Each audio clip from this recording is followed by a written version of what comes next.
Good morning. Good morning, all. Welcome to Satsang. Uh, for those of you who don't recognize the background, it's because I'm not at home. I'm in Tempe, Arizona right now, visiting my son, and I'll be here till tomorrow. And congratulations, Argentina and Lionel Messi, who's no longer in the shadow of Maradona. Yeah, I did watch the last chunk of it. I went out in the morning and but I did watch the end of it. I spent a lot of time in Buenos Aires. I had a place down there. I was married to a woman from Buenos Aires. We had a place down there, and as well as Miami, and I went back and forth. So, a lot of friends, Argentine friends, and a lot of nostalgia for Buenos Aires. So I'm very happy for all my Argentine buddies. So, on to the meat of the story. Next Sunday is Christmas Day. We won't be doing satsang on Christmas Day. So I thought I would kind of talk about one of the great world myths, and hopefully I don't offend too many Christians out there who want to believe that it's a historical event. But if it was for Christendom, then it was for Native Americans, South American natives, there's some African tribes, Indian. I mean, the idea of a virgin birth or an extraordinary birth, an auspicious birth, is a myth as old as human beings, and it has a very important message behind it, which is not that somehow the laws of the universe get set aside for a moment. What it really represents is your timeless being. It's a way of giving expression to something that can't be expressed.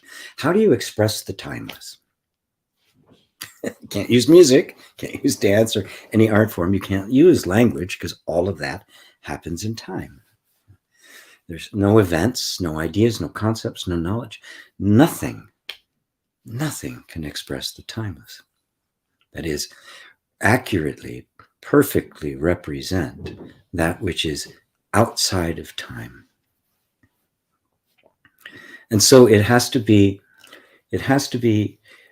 represented by some characterization, some story, some set of extraordinary circumstances that can point to that which is beyond any kind of explanation.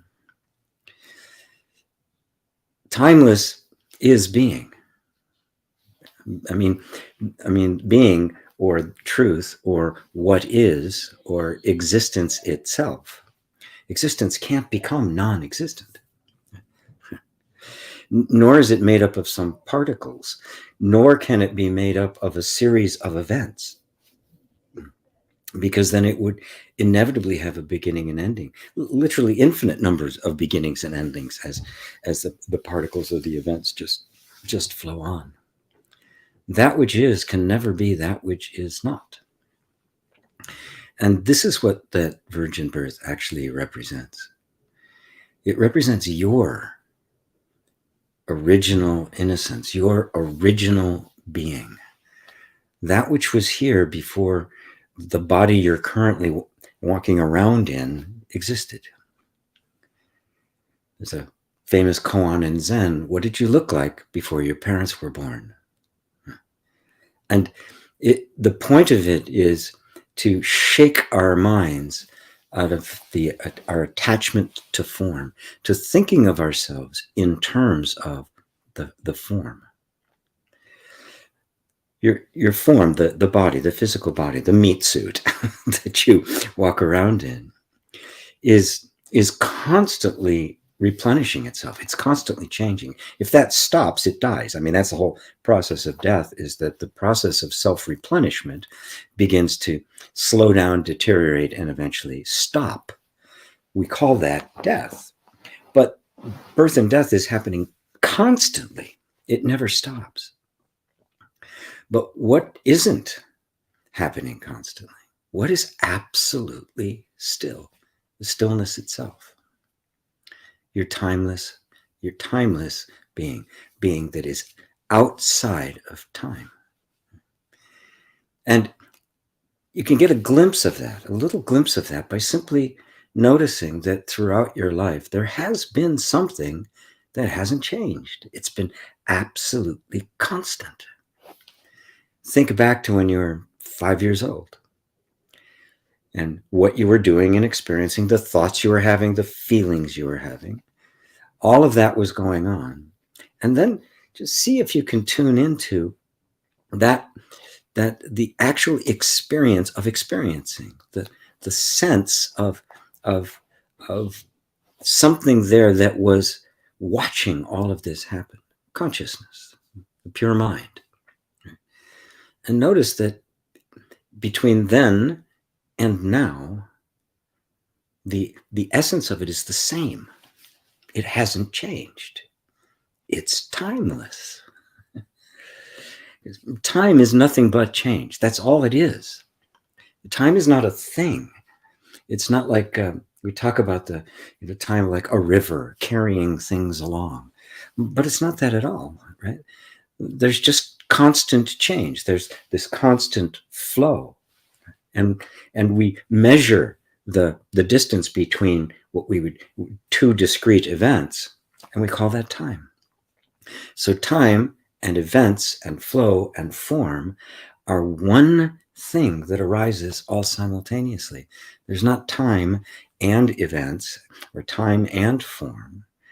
They are simultaneous. They happen all at once. Buddha referred to this as dependent arising. So what is that which isn't changing?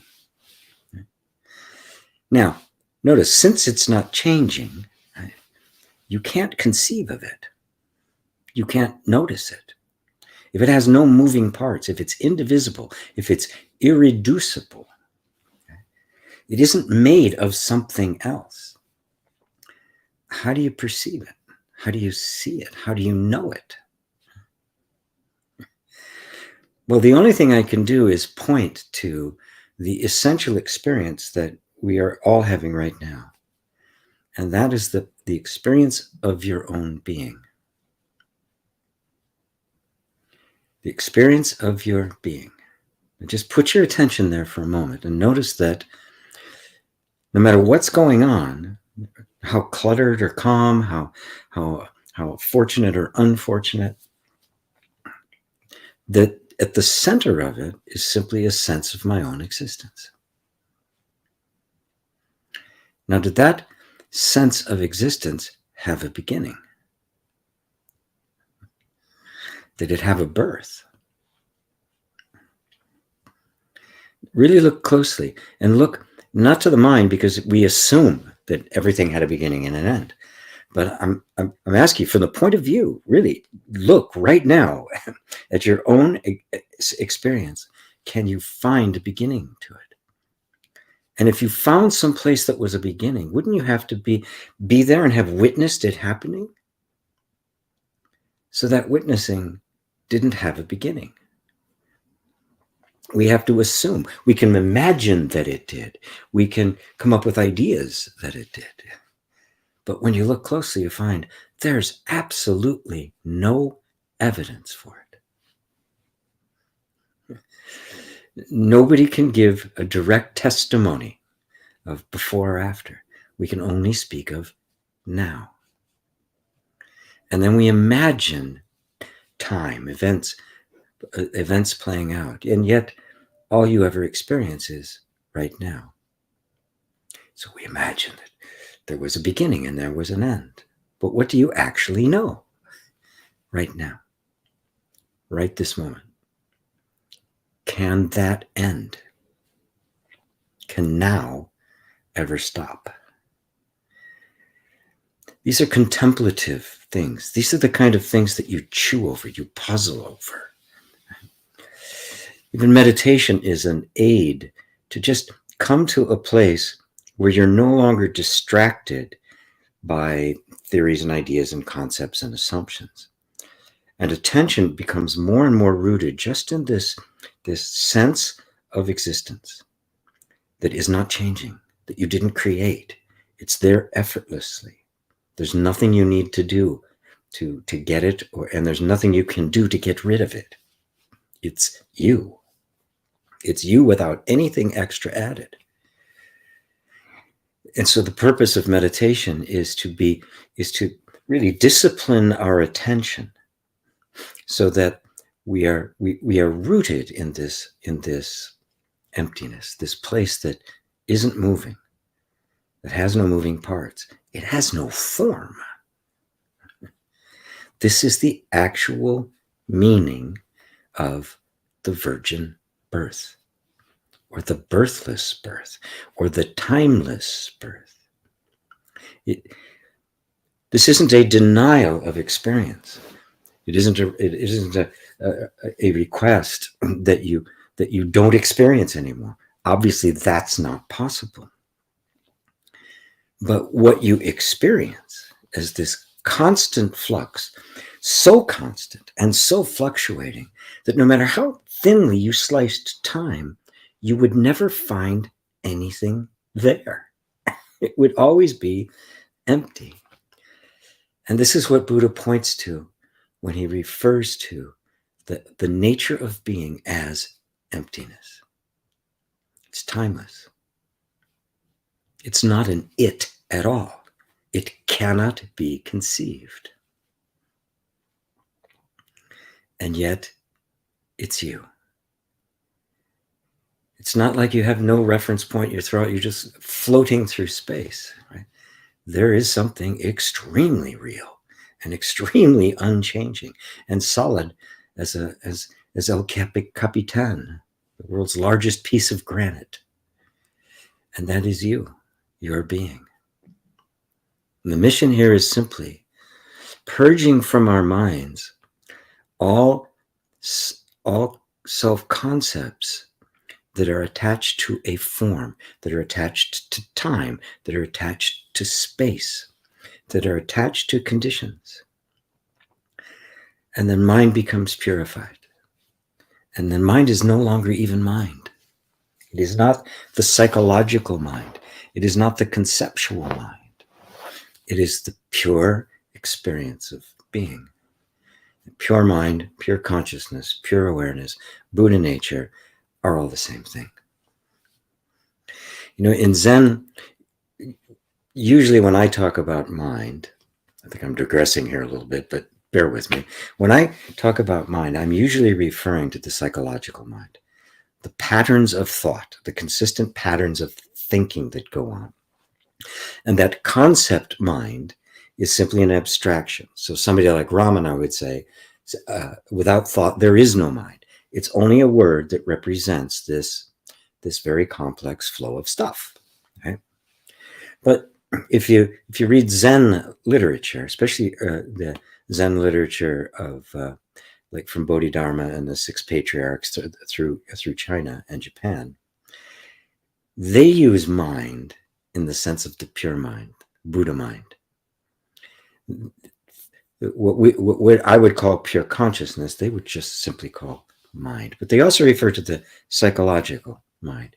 But so you could think of pure mind as being the power of manifestation of pure awareness, because somehow that which is totally empty gives rise to all of this. That power of creation is the true mind. And that's your true being. It's both. It is not one or the other. It's not absolute or relative. In Zen, you would hear them say, there's no difference between a Buddha and a deluded person. They are of the same substance. They both originate from the same place. Your true being has never gone through forms. It had no beginning. It has no end. It will never end. It has no shape. It has no color. It has no gender. It has no beliefs. It's not located anywhere. It is not a place in space or time. This is, in fact, what you are experiencing right now. But we have just been conditioned to project upon that pure experience the illusion or false assumption of a world functioning independently with objective events taking place. This is what Buddha meant by no self. Nothing you experience has inherent existence. It is all inherent existence is a projection of the psychological mind.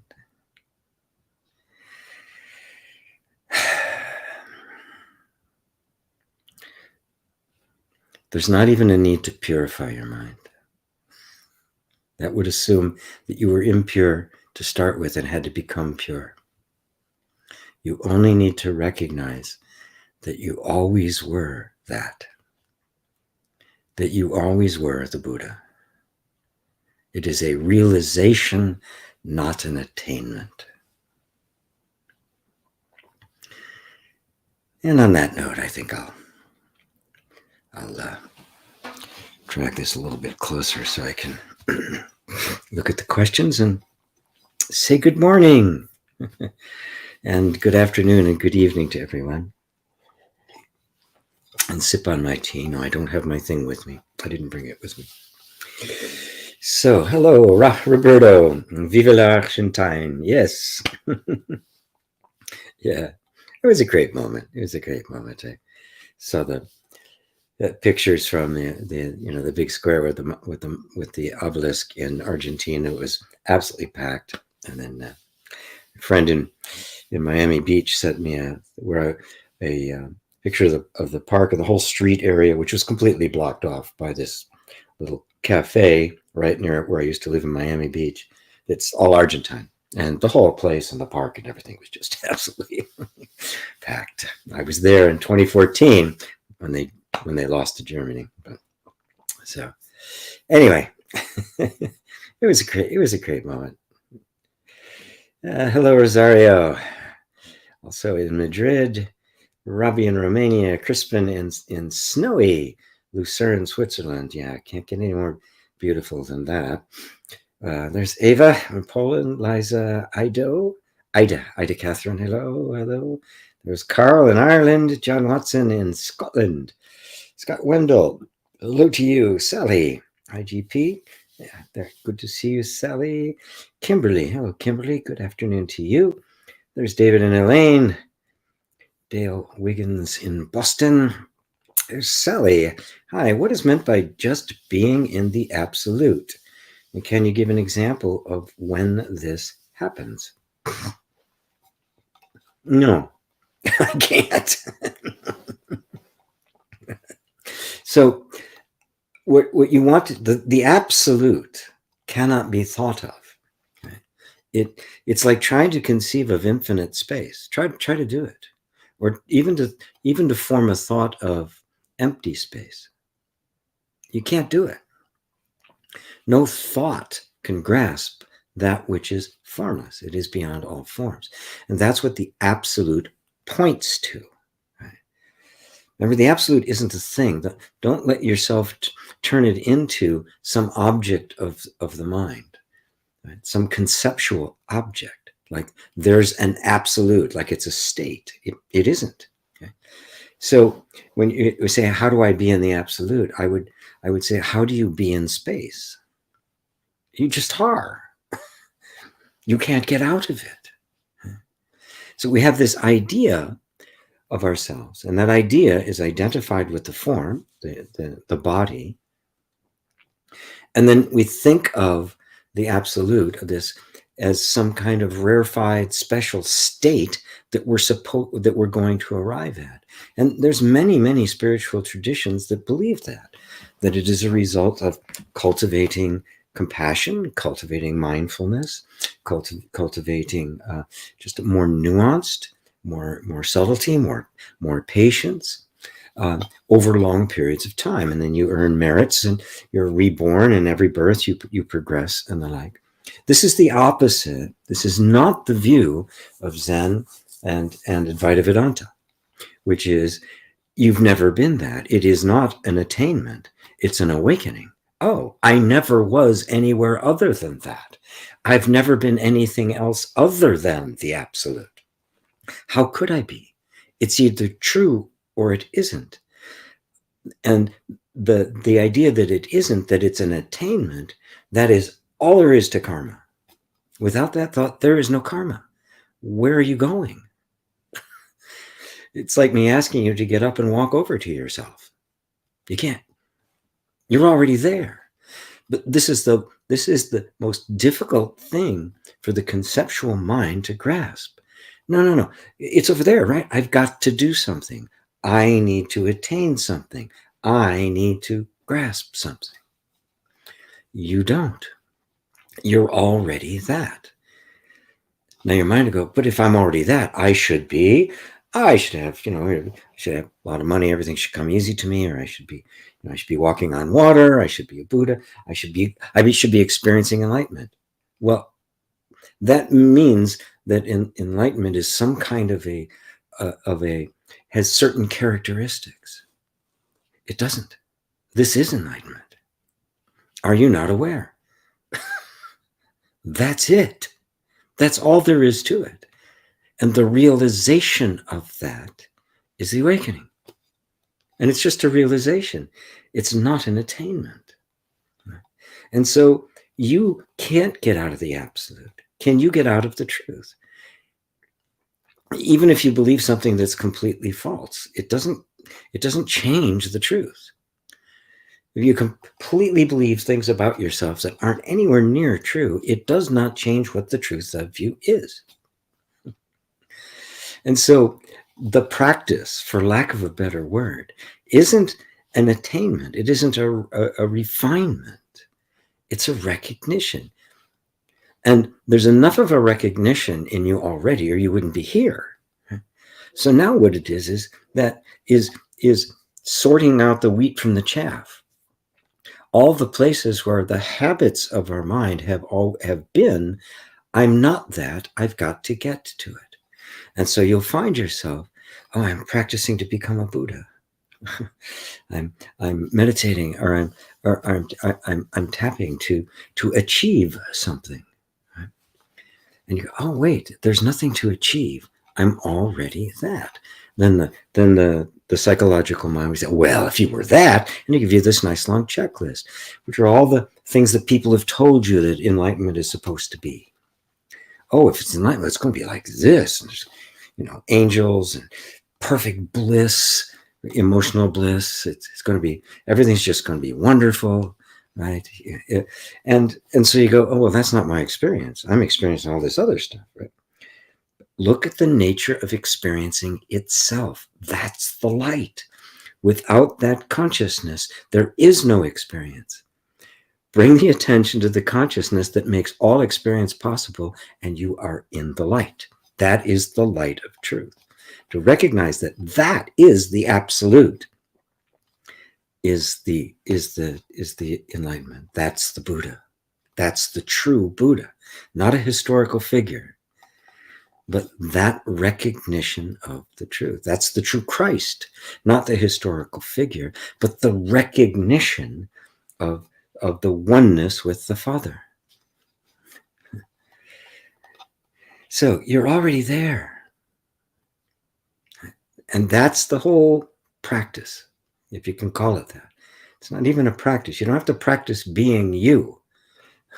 But there is the need to purge from our minds the idea that you've ever been anything else, that you are a form, that you were born here, that you're this old, that you're this gender, you've had this life, or all of these past lives. None of it's true. All of it is a projection of the mind. There was no history. There were no past lives. There's no future. There's only this moment. And the constant generating of experience, of which you are the source. Does that help, Sally? Or did I go too far? Yeah. Sometimes I think I might have gone a little bit too far. If I have, please tell me. I'll back up. Scott Wendell. I have some logical concepts that point to no independent body, but belief will take something more. Up to this point has been the realm of applied psychology. Crossing that line into a perspective where you don't believe you are the physical body seems like a significant step towards liberation. Until then, there's lack hard to disbelieve. So far, I can only accept I am not my thoughts. Well, that's a great start, right? So, what is it that allows you to even consider that as a possibility? Because for most, it isn't.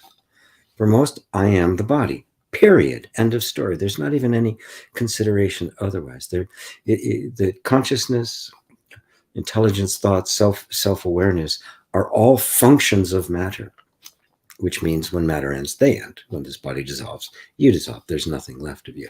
So look at what is it that makes me recognize that this is true, at least enough to keep pursuing it. And then noticing that there's a whole lot of momentum, right, behind this idea that I am the body and I am this form, I am my thoughts. Right? Now, there's something that's watching, is quite aware of both of those, isn't it? So put your attention there. Right? Don't fight the mind. Don't fight these patterns of thought. And certainly don't get into a debate with them and try to convince them or reason your way out of it. You can't reason this because the psychological mind, by its very nature, is dualistic. It takes a premise and then draws conclusions about it. And it will only let go of this premise to grab another one. But what I ask you to do is to let go of all premises. So the only thing that's left is something that isn't a premise. It isn't derived. It didn't come from somewhere. It's just here, and there's nothing you can do about it. And now that becomes a place outside the mind that can then begin to inform it. And that place outside is, of course, your own being. Because no matter, I can get you to give up everything. Everything. Just set everything aside. Empty, empty, empty. But there's still something left, isn't there? You. You are still here. I can empty you of everything, but you're still here. This is the process. Empty yourself of it all. Forget what the mind says, and because there's a lot of emphasis on the intellect in our world right now. We think that somehow this is all supposed to make logical, linear sense. It isn't. It is an end run around the intellect. It doesn't mean the intellect doesn't have its uses. Using it in the right way is absolutely essential. Right? So that you're looking to assess whether something is a fact or an assumption. And you will find within the mind that they're all assumptions. And the only fact there is the fact that you are. And every fact can be taken apart to say, oh, there's assumptions here about everything. And you'll find that the essential assumption, the one assumption that all the rest come from is I am the body. That life, existence, consciousness is a material structure. It's an emergent property of the complexity of matters, they like to put it. Although that is an unprovable assumption. It's accepted just because, well, it's got to be that way, right? A complete inability to consider the possibility that consciousness is self-existent. No, it can't be that. Everything is made of these particles. Right? But why not? Why is that as outrageous? Could there not be a substance that is not physical? It has to be rejected from the materialistic point of view because it assumes everything is. So within that context, this cannot even be considered. So take a step back. But yet my experience is nothing but consciousness. I never experience matter. I only experience consciousness. Now, if there is something out there outside of my consciousness, I'm never going to know it. It's not possible to validate that empirically. I can invalidate it subjectively. So, does that help? So, you don't believe you are the physical body, and at least enough to engage in this contemplation. So keep pushing there. Okay, I'm not the physical body. Well, then what am I? I experience what I consider to be a physical body. Is it really physical? Am I experiencing a physical body? Well, if I really contemplate it, meditate on it deeply, I find that no, I'm experiencing a flow of what I'm calling sensations, and I'm assuming those sensations are originating in a physical body. But I don't have any evidence of a physical body. I only have the sensations. So what if, like in a dream at night, all those sensations are not being produced by a physical body, but are being self-produced? Well, at that point, even the word sensation isn't really quite true, because that's tied to the body. And now I'm sitting in another place, another level. It's pure perception.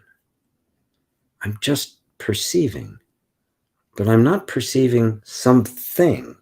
It is perception divorced from external existence. So it's a self-generated perception. From there, I can go to what would be referred to as objects of mind. It's just pure mind. This is the 5 skandhas of Buddhism that you can meditate through, and you can pierce all through of them. To your left with nothing but pure, nothing but consciousness. That's all there is. Consciousness manifesting itself. So the substance of the manifestation is consciousness, not a thing. You can see that. I'm hoping if you just ponder a little bit, you'll see that it's an assumption that my sensations are generated by something external. It's an assumption. I don't actually experience that. I only experience the sensations. Now, ponder that. Contemplate that deeply. Puzzle over it. And you'll see that, oh, the idea of a body is only an idea. There's no evidence for it. And the whole thing can begin to just fall away. And suddenly, everything is consciousness, or pure mind, or being, or the Buddha. Is that, am I getting it for you there, Scott? I sure hope so. Tomas, hello from the Czech Republic. Hello, Tomas, good to see you. Crispin, what or which part of me is noticing that timeless me? Well, what could possibly notice the timeless me? Can a time-bound me see a timeless me? So it's not a part of you that is seeing the timeless me. It's the timeless me seeing the timeless me. It's not a part. See how the mind does that? It splits stuff up. Oh, there's this part of me that's witnessing timelessness. It's just a very subtle trap of duality. Only timelessness is witnessing timelessness. Awareness is aware. Consciousness is conscious. Being knows being. Is there something another awareness, or something else, right, that's aware of awareness, as if awareness is something that I am looking at? Well, then, okay, then it's just another object in my perception. And I go and I throw that away and I go, okay, well, what's looking at that? What's looking at the timeless, if it's not the timeless? You see how the dualistic mind works. It's looking for an object. You're not an object.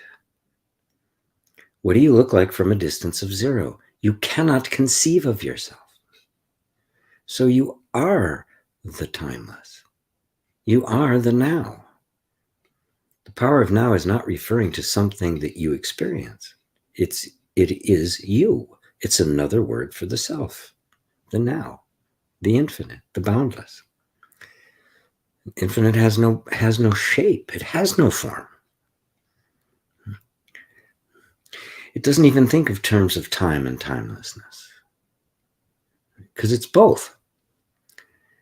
There's no form or experience without time, but time and form are one. They arise together out of the timeless. The timeless manifesting itself in the field of time, which is itself created. And so it is not one or the other. The absolute and the relative are not two. This is the true meaning of non-duality. It's not two. The form you are looking at here right now is the Buddha. The form you look at when you look in the mirror is the Buddha, and it's Crispin. And you could say it's neither this nor that, nor both, nor neither. It's not Crispin, it's not the Buddha, it is the Buddha, it is Crispin, it's not Crispin and the Buddha, it's not Crispin or the Buddha. You see the actual essence, you cannot conceive of it. Thank God you don't have to, because you are it. It's what you are. And eventually the mind just goes quiet. And you don't need to know it. Or more accurately, knowing and being converge into one. My knowingness is my beingness. And that's the virgin birth. That's the timeless birth. That's the birth that doesn't have a beginning. It's not the result of a process. That's the deep significance of the virgin birth. It was not the result of a process. It was a spontaneous appearing. It was as everything actually is. Every thought, every word, every sound, every syllable, every inflection, down to the tiniest thing, is a spontaneous appearing. And in that appearing, time happens and space happens simultaneously. So the thing, the container, the environment all happen at the same time. Does that help? Crispin? John Lucas, hello GP, from a fellow Pacific Northwest neighbor. John, I need the message on the timeless endless now. John, I need the message on the timeless endless now over and over. Peace. Well, we all do. Right? It is a matter of abiding there, just becoming really diligent until the mind can't fool you anymore. The habit patterns in the mind don't drag you in anymore. That's it. You are that already. And your mind just says, no, I'm not. I'm going to get it. No, I'm not at all. Right? Which is pure materialist. Or, yeah, I am. I'm going to get it eventually. If I just meditate more, if I'm more virtuous, if I do the right thing and I get a better, a more auspicious rebirth, if I'm more loving and compassionate, of which, of course, we should do that. We should always be more patient, more compassionate. We should cultivate that. But the true awakening is not a reward for good behavior.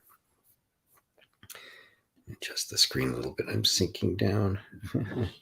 It's not a reward. It's not the result of a process. It's the realization. So it's not like, okay, I'm going to do whatever I damn well please. No, that's another kind of an ignorance. Because who is it that's doing it the damn well please? Well, that's got to be the egoic mind. So there's a cultivation of morality and character and compassion and patience and wisdom and assessment and thoughtfulness and kindness. But it's grace that brings you to awakening, not actions. That's actually what Paul meant when he said, by grace we are saved, and that not of ourselves. It is not the result of something we have accomplished. Right? If that was the case, it would be an aggrandizement of the egoic mind. It is a complete recognition, a seeing through that the egoic mind never existed. It never had a real objective existence. I believed it into existence. It was always me. I made the world.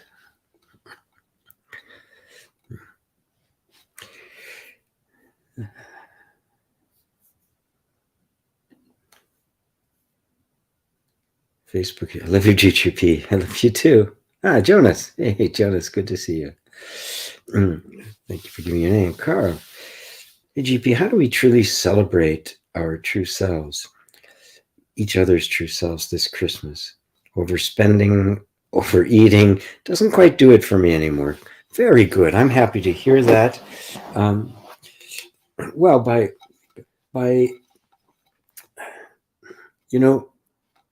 the idea that there are others, that there are persons, there are individual beings out there at different levels of understanding. Some enlightened beings, some completely deluded, some really virtuous, good, saintly people, others horrific, almost demon-like, is an illusion. It's a projection. There's no self. There's no person. There's nobody there at all. The only thing that everything that is the manifestation of the self, and there's nothing else. So when we see somebody overeating or overspending, or we see a culture that is obsessed with it, we're only looking at ripples of thought in this infinite ocean of being. Never attach it to there is somebody who's overspent. There's some culture. There's some horrible things going. Never do that, because it's not true.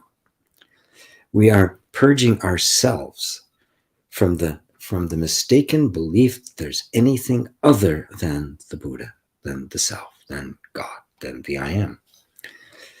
No matter how intense it may look to us, no matter how indoctrinated we are into the idea that it's a bunch of beings striving for a particular materialistic ideal or a spiritual ideal, it's all in the mind. It's not true. The most lowly, squiggly worm going through the earth and the most enlightened being in the heaven of heavens are the same. We are simply perceiving the same essence from two different perspectives. There's no difference. What I'm speaking today, because I've had all the questions I've had have been about our absolute being. So I'm speaking in these terms. I might get a question about somebody who's struggling with something or childhood trauma, and I'll handle it differently. But since this is the way the questions are going, I can speak in these terms, right? That it is in the pure absolute, that none of this has ever really existed except in our minds. This is the pure stuff. This is Zen. This is the true Advaita Vedanta that is uncompromising. It is not the various yogic paths or the path of Theravada Buddhism, the progressive path of development and purification. I'm not speaking to that right now. I could, somebody else, I very well might, right? But now I'm not. We're purging ourselves from the idea that there is anything other than the self. Period. From the most inanimate object up to the most animate, from the worst human being to the best. There's nobody there. It is only the self. And the idea that there is somebody who's a sinner or a saint is a projection of the mind. And where's the projection of the mind coming from? So where's the notion of a sinner or a saint that's being projected out there coming from? You. You are the world. You are the source. You are the God principle. You alone.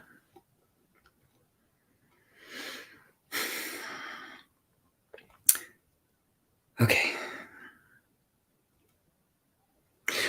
On a practical level, Carl, you just have to notice that this is the behavior. You're withdrawing all of any energy you're putting into it, either as God, this really sucks, or mindlessly indulging it. And then you do whatever you need to do in the simplest form within your particular world, your particular family or circumstances. Right? You don't just say, screw you, you're all horrible for overeating or overspending, but participate to the degree that you can and then let it go. Just recognize that there's nothing other than yourself. So just be loving, compassionate, present, be the bodhisattva, but don't get attached to any of it. And even the fact you notice you notice the stupidity, the inanity of the way we want to try to celebrate, especially the birth of Christ. It's really quite ironic, but I digress. We don't want to take the arrogant position of looking down on anybody, because there's nobody to look down on. It's only your thoughts. So participate in the most loving, kind way. Give what you want to give, and then let it go. It really becomes a matter of being totally compassionate, totally loving, but not as a means to an end, but as the manifestation of the infinitely harmonious true self, which is nothing but love. Does that help? Tomas, what is heart intuition and how to distinguish it from thoughts? Can intuition be relied upon in the experience of the 3D world? Is intuition where all our choices should come from? Thank you. You're welcome. Well, what is intuition? Intuition, to me, is simply the spontaneous appearing of something, could be a thought, right? Or an image, or a solution to some problem. But the reality of the intuition is it's kind of this mysterious thing that recognizes it as true, as useful, as the right way to go. And without that recognition, the right thought showing up would have zero effect, because, well, no, that's not, it gets rejected. So it's not, it can be experienced through thought. So thought itself is not a problem. Neither is feeling. Neither is just can be sometimes just a sense that doesn't even really have any kind of name to go with it. But the gold is the recognition of it. Now, put your attention on that recognition. Whoa, that's not a thought, is it? It recognizes the thought. It recognizes the feeling. It recognizes the design, the solution, the right way to go. That recognition is the true wisdom. And you see it, you say, okay, I think we should go this way. Oh yeah, that makes sense, and it works. So we call that intuition. But notice it is a spontaneous appearing. This is about spontaneity. Right? This is not about action or inaction. Right? It's not even non-action. In the Tao Te Ching, I often use the term non-action, which is confusing for a lot of people. But I've seen a better translation of what comes out as non-action as being uncalculated action. spontaneous. It is, it's not derived. It's not deliberated. It's not the result of, a bunch of linear steps. It's just a sudden knowing. There's a knowing and the recognition that happens simultaneously. That's intuition. Now, can it be relied on in the experience of the 3D world? You bet your ass it can. I'm doing it right now. When I set up the event, a title comes to me, but nothing else. Matter of fact, before I was doing this, actually, I was watching them give out the trophies for the World Cup. I wasn't thinking about it at all. A couple ideas went by, but none of the ideas that went by actually made it. But when I hit the go live button, when I start talking, I don't know what's going to come out of my mouth. That's intuition. That's non-action. That's spontaneity. I don't know what my next thought's going to be. Neither do you. You don't know. I mean, you don't know what your next thought's going to be, right? You don't know what the question that's going to pop up in 15 minutes. Right?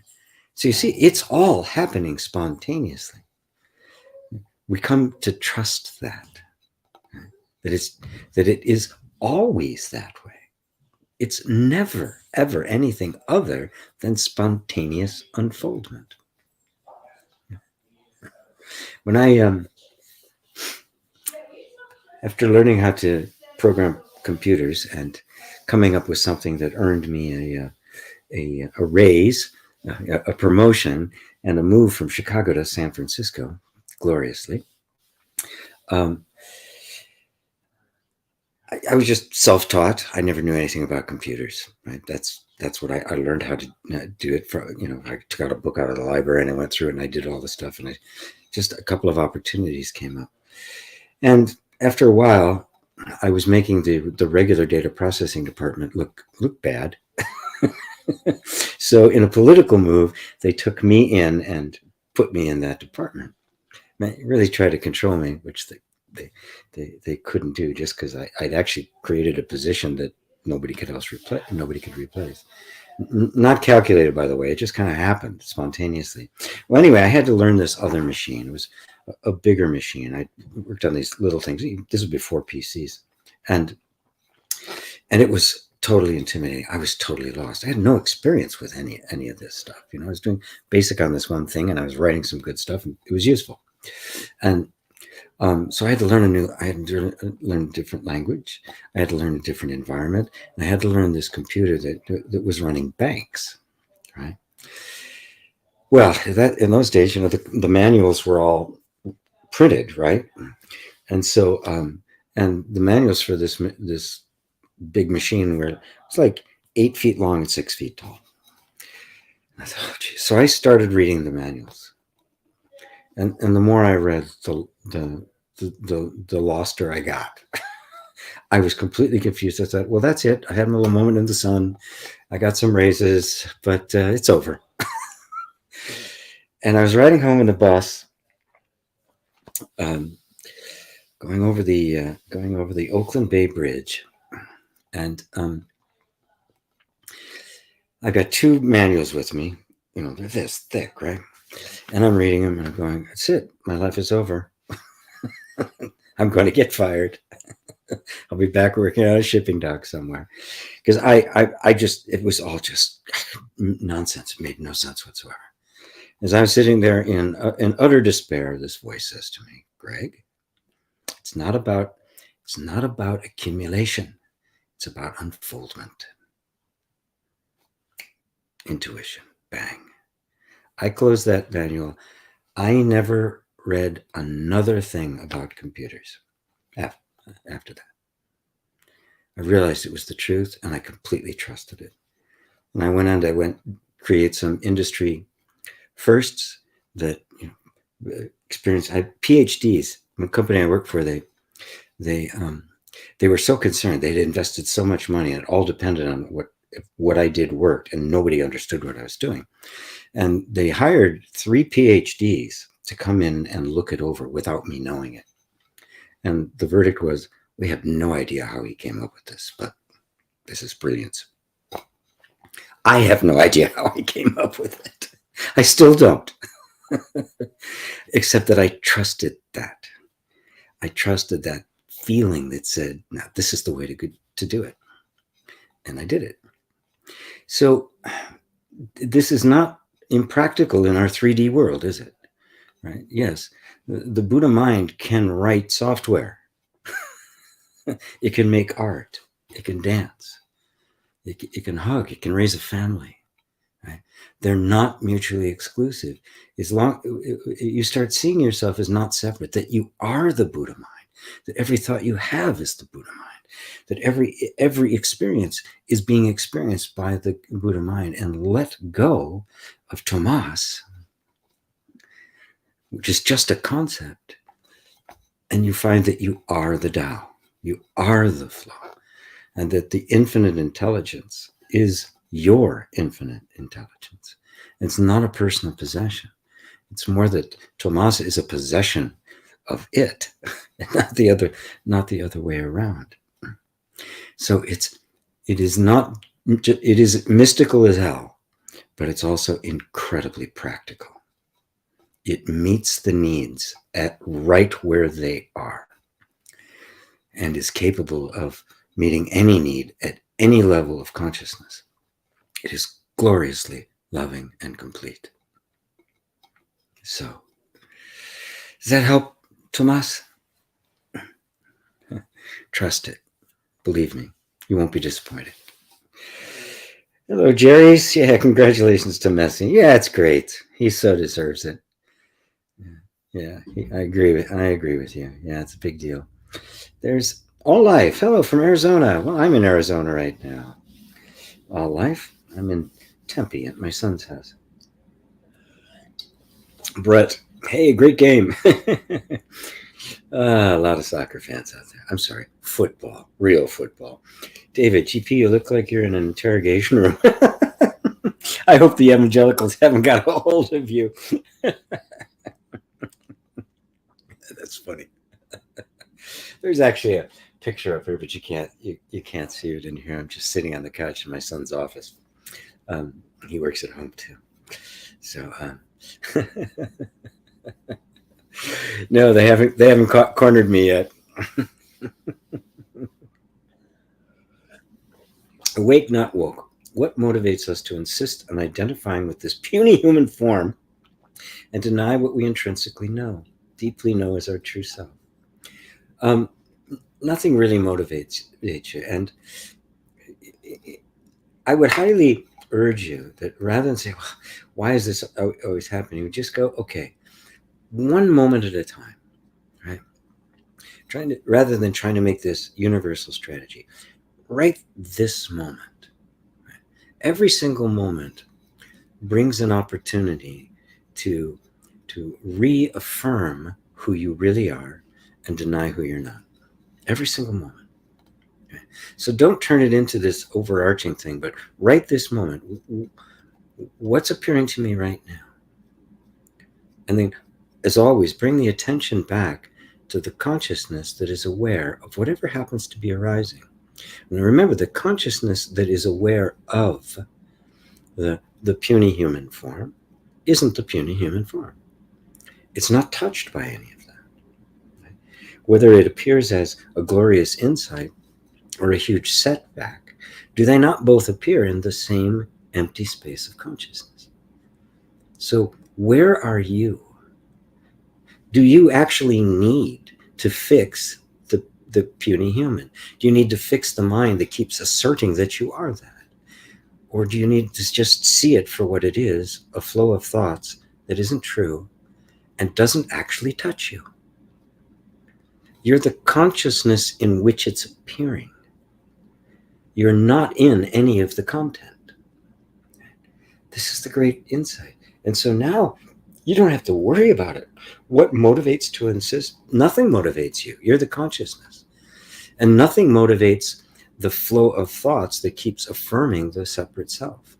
There's nothing motivated at all. It's just a flow. The river's headed in this direction. That's it. The river isn't motivated to go in that direction, right? So we don't want to animate it. We don't want to give it an entity like there's something fighting us. If we do that, we will create the experience of something fighting us, but we'll be the ones that did it. You'll have, it's like the artist which paints a horrible picture of the devil and then is afraid of it. You did it. Right? Through ignorantly, of course. We don't do this on purpose. But this, when I'm getting you to break this down, it's like, oh man, right? There isn't anything motivating this to happen. It's just a habit that, because I haven't really questioned it, it's been sustained. Well, now I'm going to question it. What is this flow? It's just a bunch of thoughts. Is it actually touching me? Or is it just moving through me? So the only one you have to concern yourself is the belief that somehow there's something that's influencing you. There's nothing out there influencing you. Stay here as the consciousness that is aware of all the opposites. And then the opposites you don't have to worry about. You don't have to worry about virtue and sin, right? Or the good guys and the bad guys. You don't have to worry about them anymore because they're both made of the same substance, being witnessed by the same spaciousness, the same empty fullness of infinity. This is where you're free and nowhere else. Any indulgence, any engagement with it, any attempt to fix it or change it, and it's got you. It's alien. It's the demons got you by the leg, right? But it's all you. You are free. You are now free. You are now the Buddha. And the Buddha is not motivated by anything. It's just what is. You don't need to be motivated to be. You just are. There's motivation comes and goes. It's just appearing here on the screen. Is this helping you? Awake, not woke. Is this kind of turning your attention in the right direction to come back to that which is aware of it and see that it's not affected by this any more than the screen in the theater is affected by the movie that's on it. You can have war, you can have fire, you can have floods, but there'll be no bullet holes, there'll be no burning, it won't be wet. That's you. That's the real you. Bring the eye home to that. And then you won't be concerned about any of the rest of it. You'll see through it instantly. No struggle. No practice. Bam. Sudden awakening. It's the Zen way. Sally says, yes, G, thanks, you're welcome. Hello, Peter, everyone and everyone attending this beautiful satsang. Much love to you. No thing. Well, hello, no thing. Hello, GP. I have two questions. One, why the mind always have the upper hand in everything? If we are truth, why the mind had its way always? Two, how to check if you are correct path or not? Well, the first one is the mind. See, notice that when you're saying this, when you are saying that, you are imagining that the mind is an entity, a thing. It's motivated, it's sentient, and it's working against you. It's not. It's not true. Believing that it's true makes us experience it as if it were an entity, because we are unaware of the power of our own minds, of our own consciousness. What the psychological or the impure or the carnal mind is habitual patterns of thought, nothing more. They have no motivation, they have no self, they have no consciousness, they have no sentience, they actually have no being. They're just patterns of thought, nothing more. Like a cloud in the sky is just a temporary condensation of moisture that becomes visible and then disappears. That's all thoughts are. So there's nothing that has the upper hand. Now, if I believe that it's some kind of an entity and I say it has the upper hand, I will experience it as having the upper hand, not realizing I'm the author of that belief and the creator of that experience. So put it aside. Mind has no power. It doesn't even have a real existence. It is just this flow of thoughts. So it doesn't have a hand at all to be upper or lower. It's only your belief. Your belief is all powerful. So let go of the belief that there is a mind that has its way. And suddenly you'll experience that it's you that's having its way. And you've projected your power onto something that only exists in your imagination. So, how to check if you're on the correct path or not? Is the path leading towards the direct, spontaneous recognition of your being, or is it a path in which the truth or awakening or enlightenment is the end result of some process? If it's the path is the latter, you're not on the true path. Now, for many people, that's part of their experience. What I'm speaking now is the ultimate. It's the Zen approach. It's the Advaita Vedanta approach. It is not a compromise. There's no concession. Right? Now, I could for somebody else, and I don't really know you, so hopefully this can sink in. It feels like it can. For somebody else, I may just give them some kind of a meditation practice, just being with the body, letting go of certain ideas, coming closer and closer to an inner experience. But ultimately, that path is simply the way I've kind of watered it down to get to the ultimate path, which is a direct personal realization of the knowledge of the self, which can't be of true knowledge, Buddha knowledge, the absolute knowledge, not conceptual knowledge. So that's how you check. Right? The path is not a path. Right? Get up and walk over to yourself. There's no path for that. So it's a recognition of what you already are.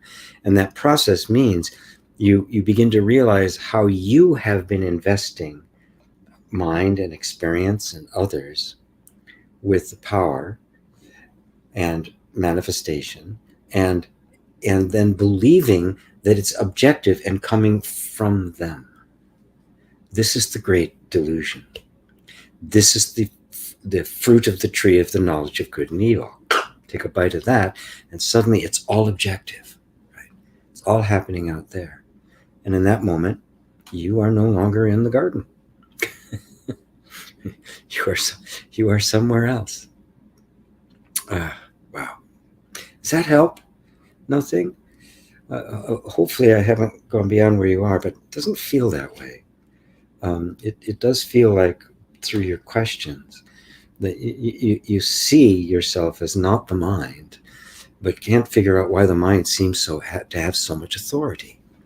It doesn't, in fact. Right? This is a realization. So we don't take its authority away because it never had it. We recognize it never had it in the first place. And this purifies mind to let go of this idea that there are these objective entities out there that are stealing our peace, stealing our happiness, stealing our joy. Does that help? Lieutenant Zen, LT Zen, LTZ, is there a mind?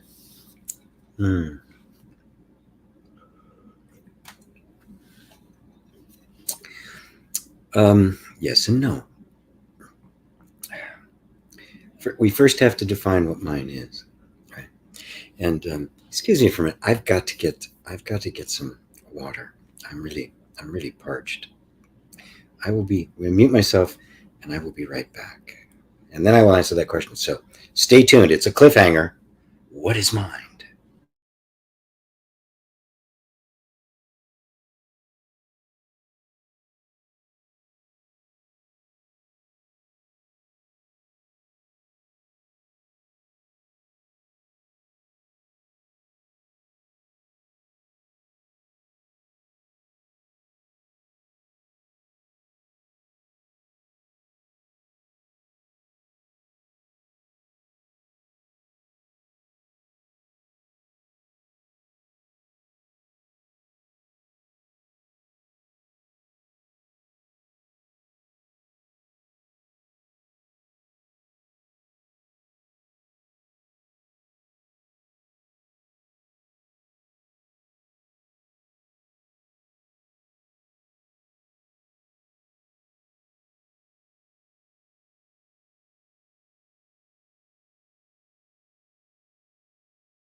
Alrighty, I'm back.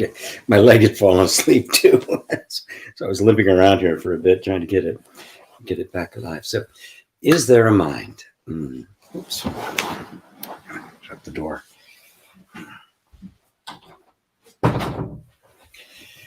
Shut the door so we're private in here, so the evangelicals don't overhear me.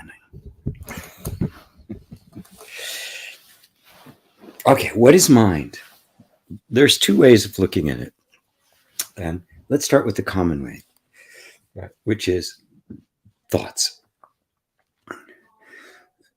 Mind is a word that has been given to the actual experience of thinking, right?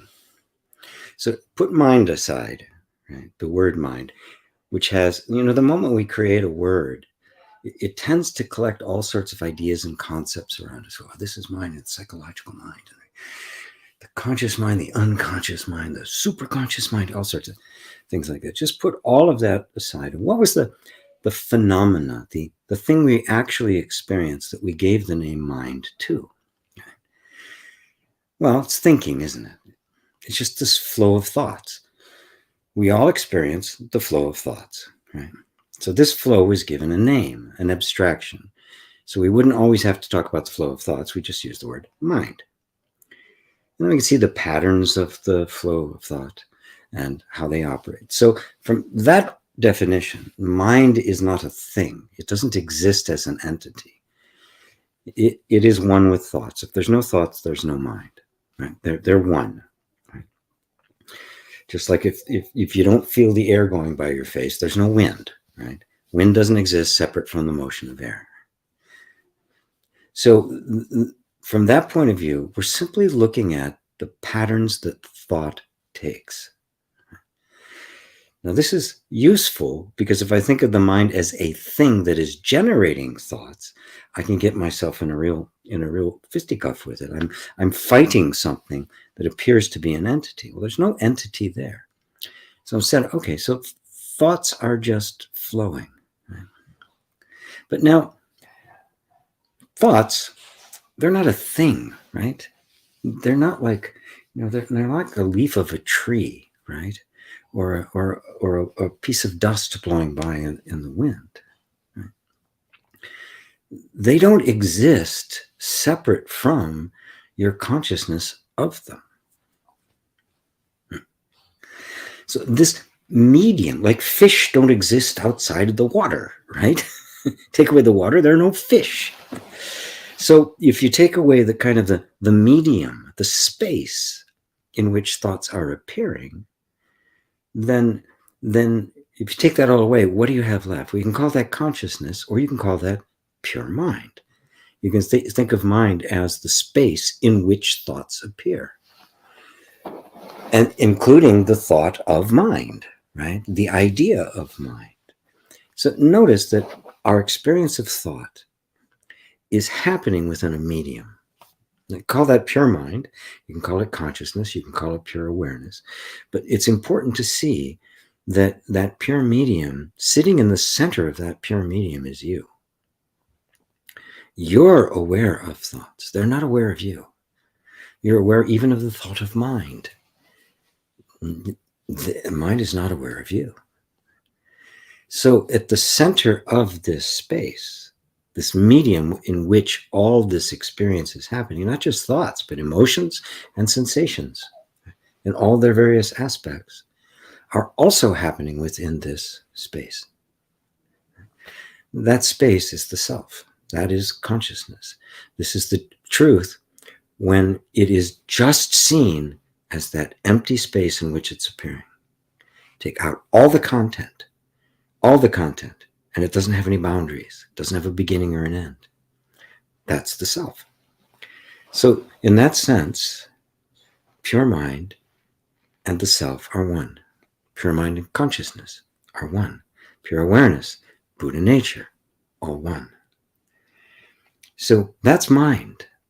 And you can see it's just a matter of what level you want to talk about it. So there's the important thing is not the word, but seeing what you're referring to. There's this flow of thoughts, but the flow of thoughts is happening within this spaciousness. And all of it is happening in front of you. None of it, even the spaciousness, couldn't be there without you. So at the center of the entire thing is the grand mystery, which is you, your being, your pure, boundless being. Does that answer it for you or anybody else who's interested in that question? I did think that the answer was going to get more elaborate than that, but sometimes it surprises me.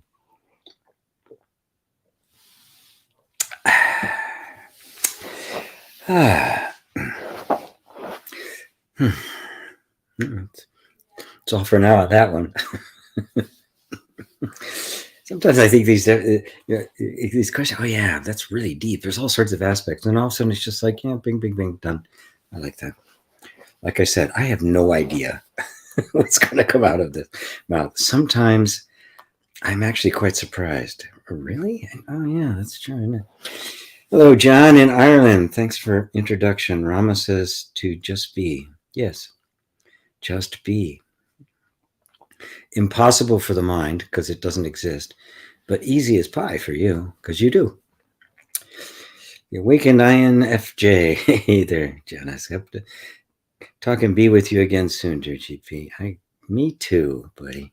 Scott, I can consider I'm not matter body, but my experience is so localized. It's logically reinforced. Right. The experience appears to be a particular point, doesn't it?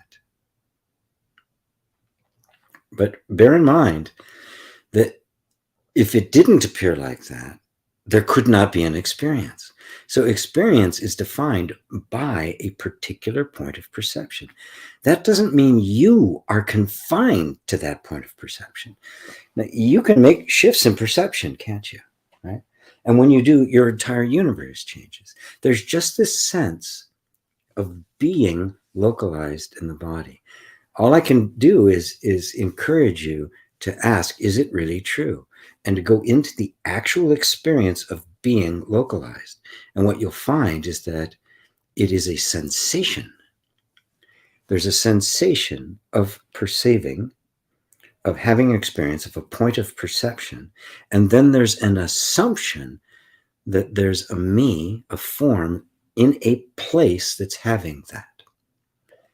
Now, you have a dream at night, you have a completely different world you're sitting in, a completely different point of perception, but none of it's there, is it? Neither is that true in the waking dream. None of it's there.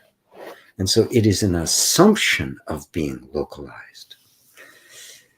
And of course, because the mind is dualistic by nature, it needs to have a place. It needs to think in order for particular patterns of thought to happen. They have to have a reference point, which is a place in space and time. Okay? So the idea of being timeless and dimensionless is inconceivable. So what you actually are is inconceivable. So it will be, to use your words, logically reinforced. Yes, because the mind's going to be insisting on place. Okay? But it doesn't make it true. It can insist all it wants. You are not in space and time. There is no space and time outside of the objects. No body, no space. No brains, no headache. It's the kind of thing that you have to kind of take the position that what you're perceiving intuitively is really true. And again, if you weren't perceiving it intuitively, if you didn't know on some level it was true, you wouldn't be here asking the question. Right? But it does become now a conflict between our very ingrained patterns of thought and our own insight, which is actually true. They can't both be. This is where we grow in grace, we grow in power, we grow in enthusiasm, we're exercising our spiritual muscles. We have a nice big spiritual biceps, right? Big guns.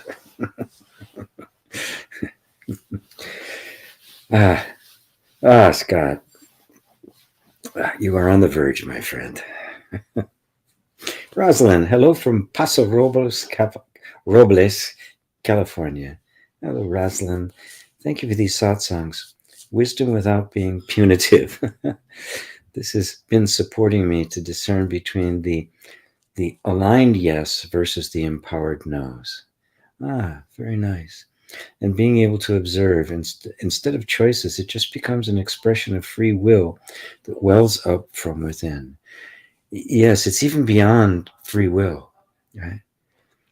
Because once you see the truth, I mean, what else are you going to do, right? It's not like it's free will, but there is the freedom. We are so free, we can choose bondage. We can create bondage, but mostly we do it out of ignorance. Nobody consciously chooses, hey, I think I'm going to do this. It's going to bind me hand and foot and I'm really going to suffer. Yeah, sign me up. Nobody does that. We do it ignorantly. We think something is going to bring us some reward or some payoff, which is why we do it. And then it doesn't. And we wonder why, what happened, which is good. We should. We suffer over that. We should wonder why that happened. But most of the time we draw the wrong conclusion because we don't realize that what we're suffering from is not the circumstances, but our attachment to form.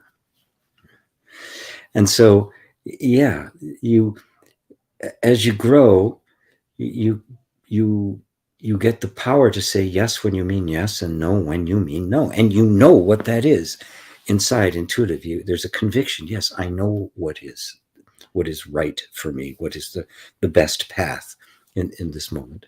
And you act on it unapologetically. But notice that even that knowing isn't, at that point, it's like it's beyond choice. I'm not saying, abandon free will or choice or anything. It's beyond it. Because you see the truth. You see the truth, you do it. It's simple as that. You don't really even choose it. So, yeah, it's really quite a beautiful thing. But it can also be seen as the ultimate of free will. I am really free to choose, and you are. And that's a big step, actually, for a lot of people, that they're not being oppressed. They're not being forced into position. They're not being forced to conform. I can exercise the freedom to say, no, I don't want that. I want this instead. It's an enormously powerful and important place to get to. And probably need to get there before you can go beyond it. Because there is a place beyond it. That is beyond right and wrong. It's beyond free will or predestination. It's beyond all the opposites. It's pure truth. Thank you, Rosalind. Rosalind Good Vibes. What a great name.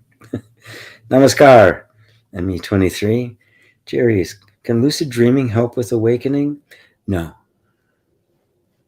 Only if you look at it in terms of dreaming in which I appear to be consciously participating.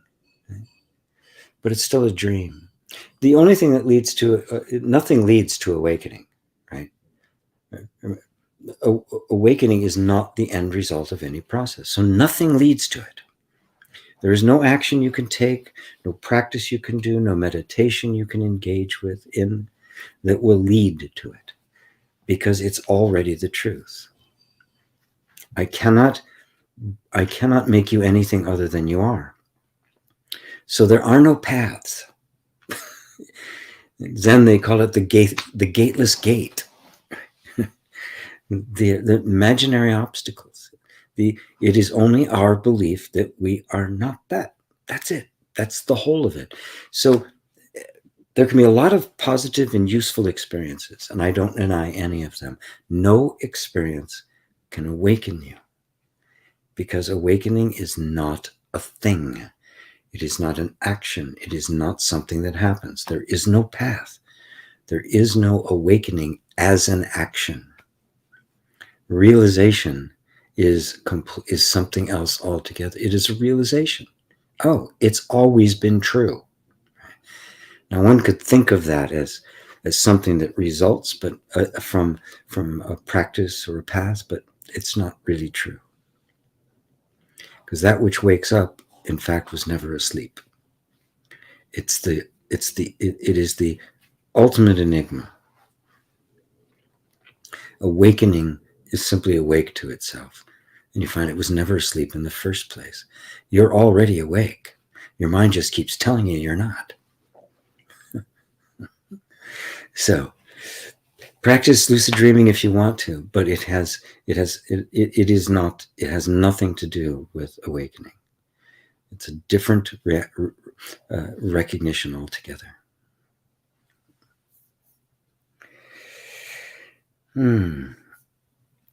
Let's see. Patricia, good to see you. The City of Angels, and you're the head angel. Soranable, hello from Ireland. Hello to you. I think you may be new. Colleen Kelly, I think you're new too. After spending 28 years in a 12-step group, I see now that that is another false identity. Of course, I'm not an alcoholic. I'm not a person. I know the body has an allergy. Can you speak to this? Thanks. Oh, beautiful. Beautiful. Yes. The whole 12-step programs, I've seen mixed things as to whether they're effective or not. For some people, it's very effective, and they need the camaraderie. They need to start by recognizing that it's out of control. And I totally agree with that this something has taken me over, and I what can I do about it, right? And even that recognition and the willingness to do it is a huge insight, and that's coming from someplace else. Something wakes up that even chooses that as a way to get free. And so how can I possibly argue with the validity of that? But yes, even going through the 12-step program and you still introduce yourself as I am an alcoholic, that's an identity. You're not really free from it. And the sense of the one who got addicted, which is human nature, by the way. There's nothing punitive about it. We all have addictions. It's the nature of the nervous system. We live in a world that does nothing but more than foster addictions. So there's no personal flaw. There's no personal criticism of anyone. But you're not that. You never were. Right?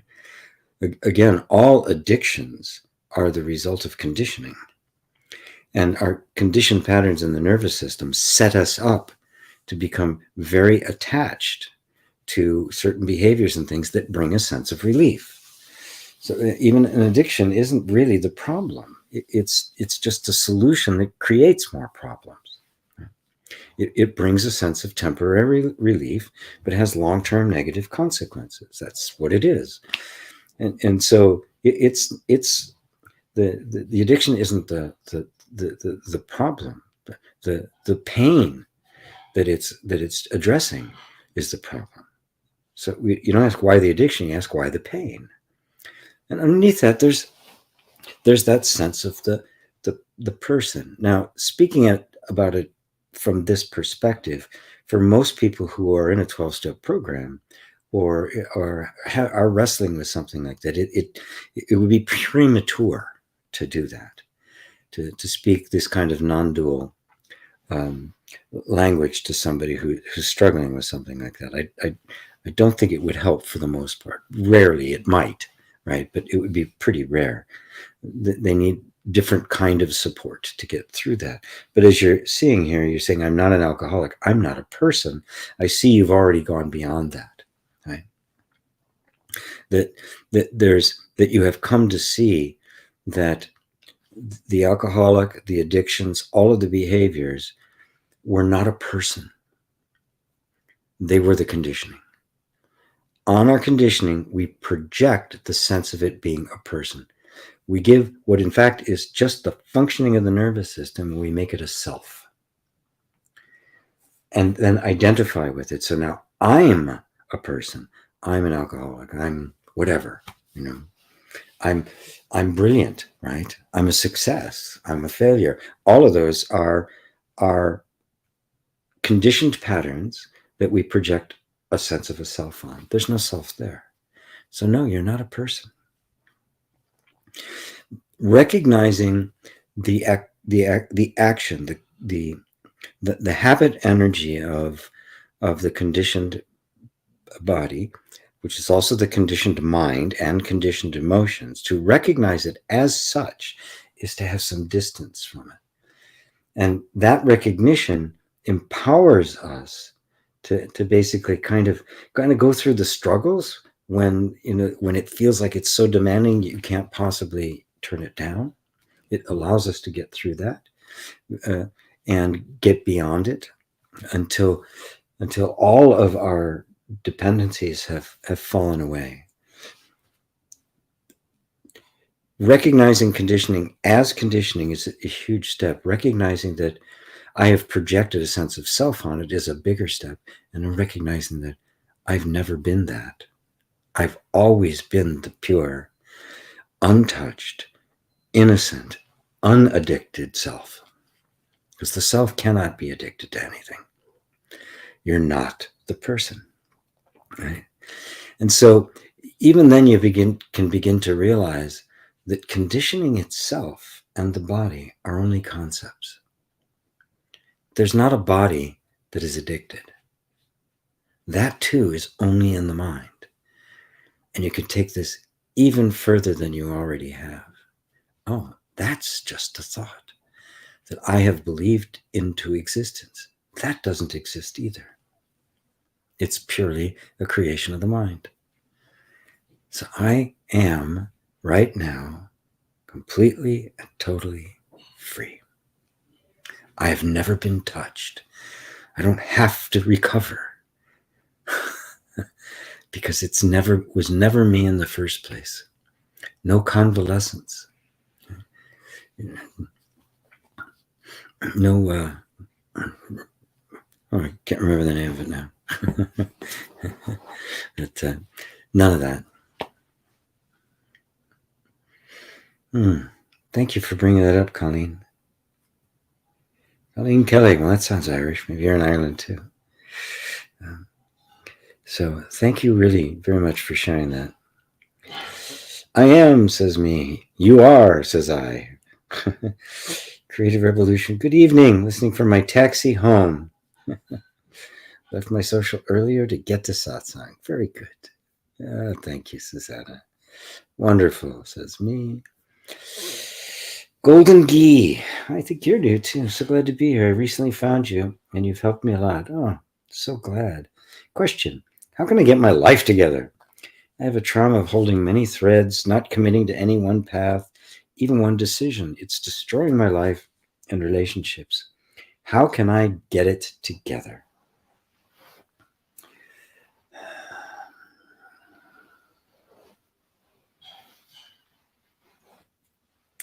Well, start by recognizing that there's nothing wrong with you. You're not broken.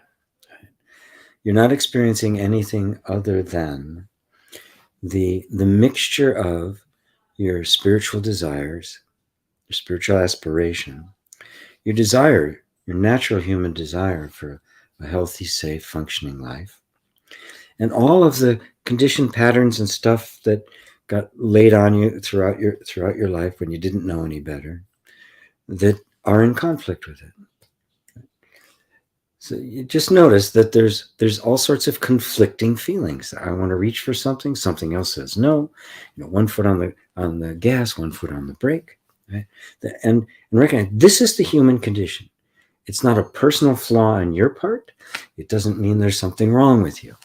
If you look around, this is what everybody experiences, right? So, okay. So it's not like I'm personally flawed.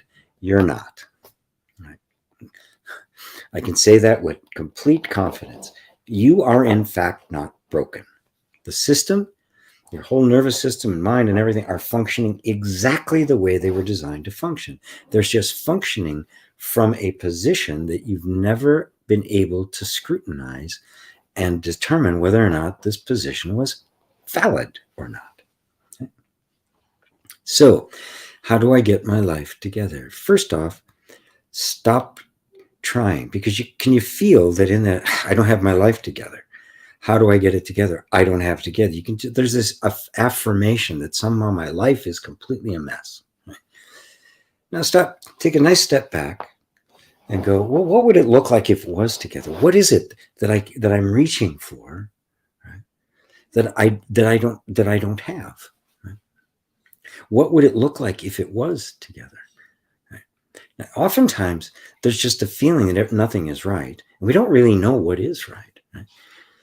Because sometimes it is. It's a very primitive feeling that got put into us as children, right? Because something wasn't right and we knew it. And now as adults, we're projecting it everywhere. This feeling is still there. There may be nothing wrong with the actual circumstances of your life at all, but there's this stuck energy that just assumes it is. I'm not saying that it is. I don't know. I'd have to get to know you better to pinpoint what was going on. But I would start from the point of view that there's nothing wrong with you. Right? That circumstances may not be to your liking, but all of that it happens because our lives, our thoughts, our energy, our experience has not been genuinely scrutinized from the point of view of what's actually true. What are conditioned patterns? What are conscious choices? What do I actually want? What have I been conditioned to think I'm supposed to want? Am I really upset with my life?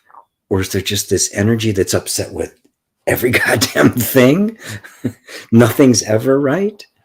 And anywhere in between, there's a whole continuum in between. So my approach is always to kind of sort through all of the conflicts, all of the inner contradiction, until you're at a place where there's no conflict anymore. Now, you don't need to make anything change in your life to get to that point. And instead just go, okay, I've got a whole bunch of conflicting ideas. I've got desires that are frustrated, right? So I don't think my life is working. Right? I don't know how to get rid of it. I don't know how to do it. I don't know how to get rid of all the things that are getting in my way, the self-sabotage and negative thoughts and all sorts of things, right? And you take a big step back and you say, okay, this is what is here. And somehow my whole inner world has gotten into this mess, this fight between yin yang and all sorts of other stuff. Right? And you just drop out of the fight. Okay, this is what it is. Okay? And I don't know what to do with it. Good. So now you just sit back and you watch it. You start with just the feeling comes, oh, I really want this to happen. And you don't act on it. You watch how your mind wants to say, oh, this is a problem. You should be doing this and this. And you can watch all these cascades of thought that are all causing you suffering. And you simply go, okay, that's there. And I'm going to watch it. Maybe some genuine desire, but yeah, that really would be good. And then something else goes, right? And you go, okay, both of those guys are there. I'm not going to argue with either. The answer isn't to try to get rid of this voice. I've tried it. It's not going to work. Okay, so he's here. Let's assume that this voice is there for a reason, maybe even a good one. All right, great. I'm just going to watch. When you do that, you step into a role I call the peacemaker. You don't take sides anymore. And if you don't take sides, there's no conflict. So if I say, my life isn't working, how do I make it work? Then anything that appears to be contributing to your life not working, you will designate as an enemy, as a problem. Now, of course, they're just feelings and thoughts and patterns and stuff that are within you. So they're not a problem unless you say they are. They're just stuff going on. But if I take a position, I turn them into an enemy. Now this is happening. But if they're a natural part of you, even if they're not a pleasant part of you, you can't get rid of them. So you can't get rid of this. The only way you can end the conflict is to stop fighting. Surrender. Little white flag. You guys, whatever. And you can get to this place, the peacemaker, that is equanimous. It's like, okay, all of this is me. All of this is here. I'm not going to take any sides whatsoever. Obviously, I have preferences, but there's this other stuff too. There's this whole energy that for some reason doesn't want me to have that. Okay, maybe it's even right. Okay. this is where you start. Now, it's a wonderful little journey. I call it inner reconciliation. It's a wonderful little journey to take, because you find little by little that the stuff that seemed like it was oppressive and getting in your way was just trying to keep you safe, but it didn't know how to do it because it was stuck in old patterns. You can't force it out of those patterns. What happens when you do that and you step out of the conflict is you begin to create an inner space of safety. And it was the absence of safety that caused the conflict in the first place. It was the absence of safety as children that caused all of our emotional and psychological problems. So if it was the absence of safety that caused, what do you think the solution is? What do you think the cure is? The presence of. And nobody can create that safe space except you. Nobody can do it. I can make a safe space for you, but you're the one that's got to internalize it, because the one that's creating the conflict is you taking a position. It should be like this. What's in the way? There must be something wrong with me. Something wrong with this. Sorry, can you see that? You just go, I don't know what it is. Let it go. Okay, it's gone. You guys do whatever you're going to do. They'll fight it out for a while. But if that essential conflict isn't there, immediately the nervous system begins to detect a shift in the environment, which means you're not fighting, which it feels as a sense of safety. The defenses begin to come down, and very naturally, an inner harmony begins to emerge. Gradually, slowly. But the more you feel it, the more you let go of the conflict. And I mean, it's an upward spiral. So that's how I approach it. Golden Ghee. That's a process I call inner reconciliation. I've got whole courses on it. It's actually part of everything every course I teach, even when I don't mention it by name. But it's kind of the underpinning of the whole thing, and it has its roots in the non-dual recognition that you already are the pure and perfect self.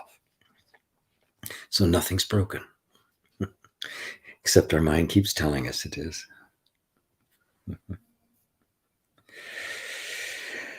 Thank you for that. Brent, knowing and being are one. Yes.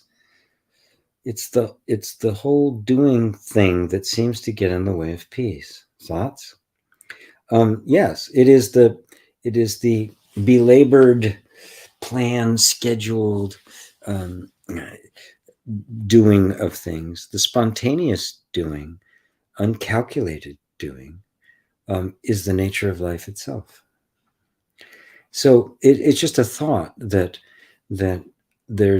being and knowing are two different things. So I get a sense of, I'm aware of my being. There's this very subtle sense that there's something that is aware. Where the fact is, if that's the case, then that's the awareness and not what it's the aware of. It keeps going until there's nothing left except awareness. I am awareness. How do I know I'm awareness and knowing? They're the same thing.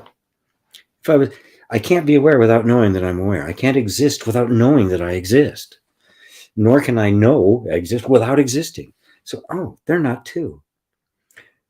In an explanation, we talk about Sat Chit Ananda, or being, consciousness, and peace. Right? But in fact, that's just an explanation, because the mind cannot grasp the essential oneness, that knowing is being. My knowing is my being, and I am not something that knows. I am not something that loves. I am love itself. I am not something that is true. I am truth itself. I am what is. And I know that I am what is. So being and knowing are they're only two words as a concession to the psychological mind, in order to point it away from that which is dual to that which is non-dual, which cannot be conceived. Thank you, Brett. Carl, I'm kind of convinced now, GP, that you are the real Santa Claus. Thank you for all All the real gifts. Your words continue. I should have grown a big beard, right? I got the white hair, right? I got the whole Santa thing going on. I should grow a big white beard. Except they're so uncomfortable and they smell and they get food. And no thanks. GP is coming to town. Greetings. Golden Ghee. I highly recommend checking out GP's weekly meditation tapping sessions for healing trauma. It's every Wednesday. That's true. Thank you. Thank you, Susanna. Susanna is part of my part of the G team. In fact, she named it, but and yes, every Wednesday I do a thing called it's called the Tapas Monks now. It's changing. The name is changing in the new year. A lot is changing in the new year. Thanks to my team. So Jerry's. Well, I'm having lots of nightmares lately, but I meant lucid dreams, meaning dreams where you know you are dreaming. Yeah. No, I got that. Hello, Mary. Good to see you. And Merck, good evening from Sweden. So mind is a container of thoughts? No. No, there is no container of thoughts. Mind is a concept. It's a name, right? Is wind a container of moving air? No, in language, it's called an abstraction. It's a word, a single word or a phrase meant to represent something that's much more complex. So if I wanted to talk about the wind, without that word wind, I'd have to take, well, there's this a bunch of flowing, let's see, air molecules that consists of, and it's moving because of the heat. It's moving now, heat and gravity and uneven heating of the surface, and it's moving now. Every time I wanted to talked about the weather, or I can just say wind. But wind isn't a container, nor is there a wind that is blowing like the cloud with the big puffy cheeks. There's nothing blowing the wind. The wind is simply the motion of air. Right? And so we give that motion a name, but because of the way the psychological mind works, it turns that name into an object and makes it fixed rather than what it represents, which is a flow. Right? And the mind can't grasp flows. It needs objects. This, and this. You can't grasp a river. So it names it a river.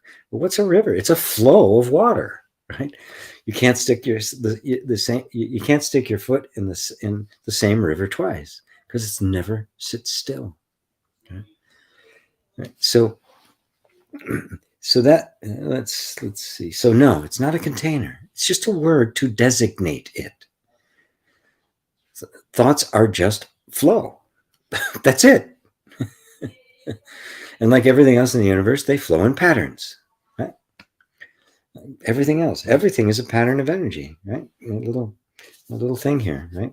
It's normally on the phone. Just my backpack here. My headphones. They're all flow of energy. Right? This thing I've got on is the hair.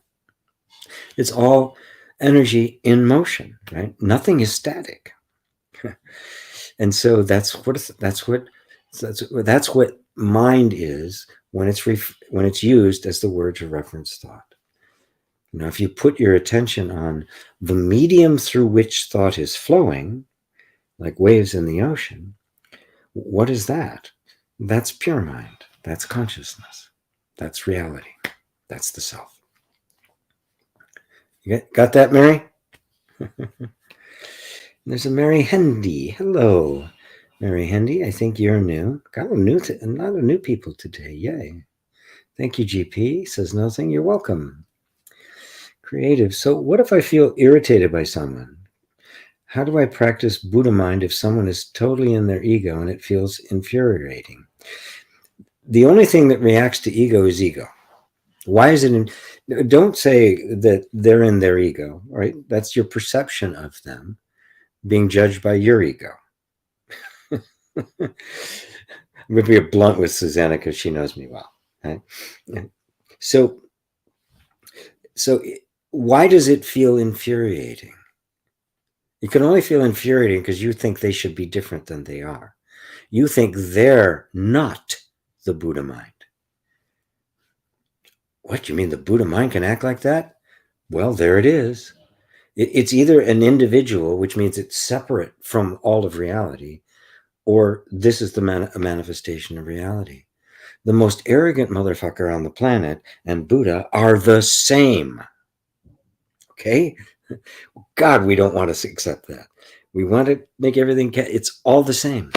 If you have a gold statue of a beautiful, elegant, gorgeous, angelic being and a gold statue of an ugly, grotesque gargoyle, they are both gold. They are made of the same thing. They are a temporary formation of exactly the same substance. In fact, you could melt either one of them down and make them into their opposites, couldn't you? Or you could turn it into 1,000 gold rings, or a chafing dish, or one of those big belts, they give out as the reward for winning the wrestling match. Same gold, same substance. Buddha is the name of the substance, not the historical figure. It's the truth of the substance itself, which is Buddha nature. All things have Buddha nature. That's essential to Buddhism. Recognize that, and you will not be irritated by this guy in the slightest. It'll just go thump right by you. He's the self. Oh, just like me. It will also remove any lingering arrogance. There's nobody but the self, and it will set you free. Hello, Sophie. Good to see you. Oh, it's Simon. Hello, Simon, on Sophie's chat. Taking the fish analogy, does each school represent similar types of minds or ways of thinking in the sea of consciousness? Yeah, you could see it that way. Yeah. But they all are consciousness, right?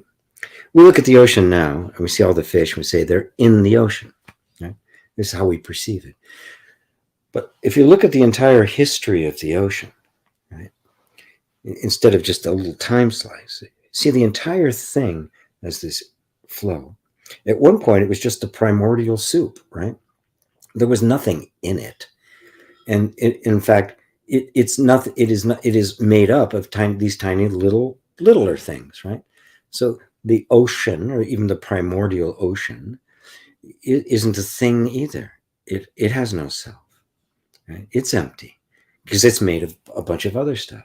Well, a bunch of that other stuff coalesced, and some of it just became pure H2O, and some of it came together in these things in organic molecules, and before you know it, over a period of time, the very thing that was the ocean is now still the ocean with things that appear to be in it, but they're not in it, they are it.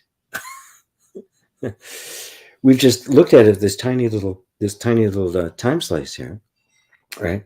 And think, oh, they're in it. No, they're not it. Nobody put them in it. They are it.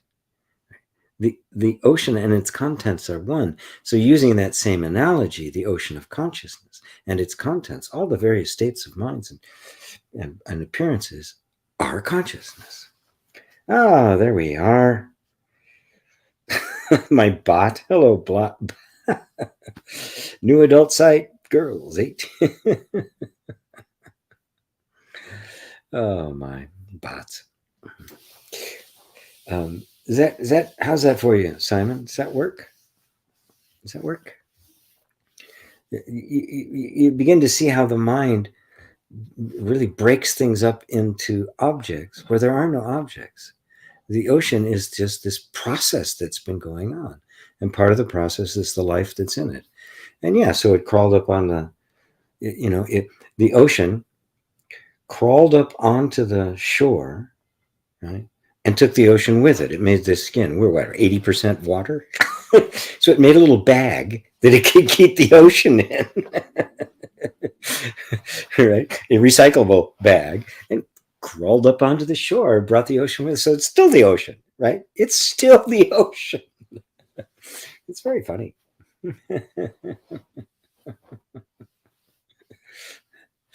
Oh, my. Let's see. Thank you as always. Thank you, David and Elaine. Hello from Pakistan. Hello, Facebook user in Pakistan. Lovely. I love seeing people from all over the world. I really want to get everywhere where all of you are. Right? Just have to have enough people that will show up in any place that I go, and I'm there. And I'm there. So, great advice, says Serena. Well, great. I'm glad. Did G not come back?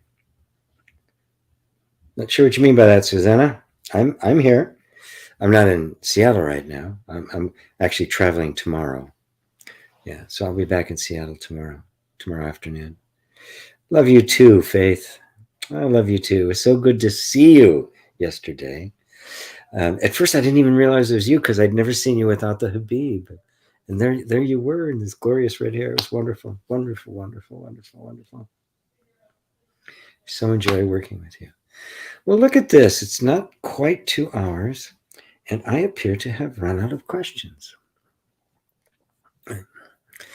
which is a good sign. It's a very good sign that minds have gone quiet. There's the ultimate achievement here is not the answer to the questions, but the end of questions. It's the end of questions. How do you get to the end of questions? Well, you're the answer. You are the answer to all questions. Mary, oh my God, GP, you're blowing my mind about the ocean.